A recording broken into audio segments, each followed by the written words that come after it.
नोएडा के एक high profile society में घरेलू सहायिका के साथ जुल्म की सिहरा देने वाली घटना सामने आई है, जहां नौकरानी को घर की मालकिन ने कई दिनों तक बंधक बनाकर जबरदस्ती काम करवाया। इतना ही नहीं, इस दौरान उसके साथ जमकर मारपीट भी की गई। जुल्म बढ़ने के बाद नौकरानी ने चुन्नी के सहारे चौथी मंजिल से भागने की कोशिश भी की, लेकिन गार्ड ने उसकी इस कोशिश को कामयाब नहीं होने दिया। देखें पूरी रिपोर्ट। जुल्म की इस दास्तां का मामला नोएडा के सेक्टर 121 की क्लियो काउंटी सोसाइटी का है। यहां मालकिन ने नौकरानी को एग्रीमेंट समाप्त होने के बाद 2 महीने तक जबरदस्ती बंधक बनाकर रखा। मालकिन पर मारपीट करने और प्रताड़ना का भी आरोप लगा है। जुल्म से तंग आकर युवती ने बालकनी के रास्ते भागने की कोशिश की। वो चुन्नी बांधकर 4 मंजिला नीचे उतर गई, लेकिन गेट पर तैनात सिक्योरिटी गार्ड ने उसे रोक दिया। इसके बाद फ्लैट की मालकिन उसे वापस खींचते हुए अंदर ले गई।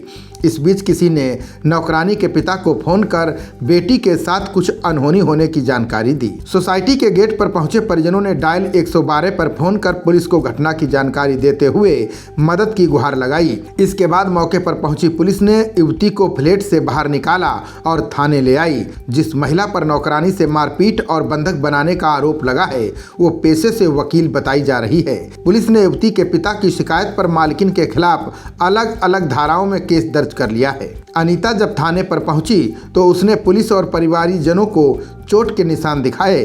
पुलिस ने उसका मेडिकल करवाया है। अनीता के शरीर पर चोट के गंभीर निशान हैं। चेहरे, पीठ, हाथ, पैर, गर्दन पर जले और चोट जैसे निशान मेडिकल में सामने आए हैं। थाना प्रभारी फेज 3 का कहना है कि आरोप के आधार पर केस दर्ज किया गया है।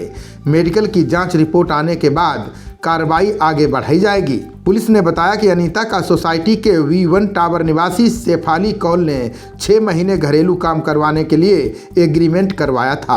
आरोप है कि एग्रीमेंट समाप्त होने के बाद भी वो अनीता को अपने फ्लैट से नहीं आने दे रही थी।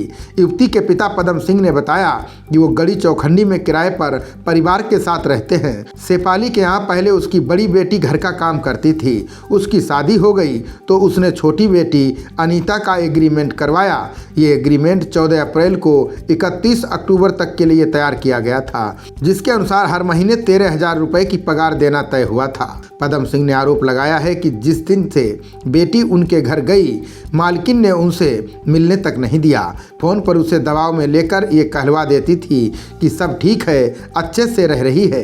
पदम ने यह भी बताया कि बीच में शक हुआ तो पुलिस और प्रशासन के अधिकारियों के दफ्तर जाकर बेटी से मिलवाने की फरियाद भी की, लेकिन शेफाली ने बेटी को अपने साथ दबाव में ले जाकर झूठा बयान दिलवा दिया।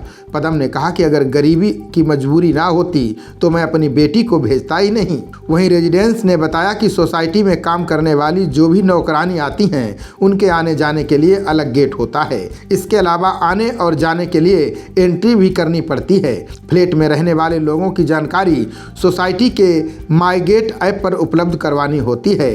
फिलहाल माई गेट ऐप से मिली जानकारी के मुताबिक महिला V1 टावर में 4थे फ्लोर पर फ्लैट नंबर 401 में रहती है, लेकिन महिला ने ऐप पर सिर्फ अपना नाम ही डाला है।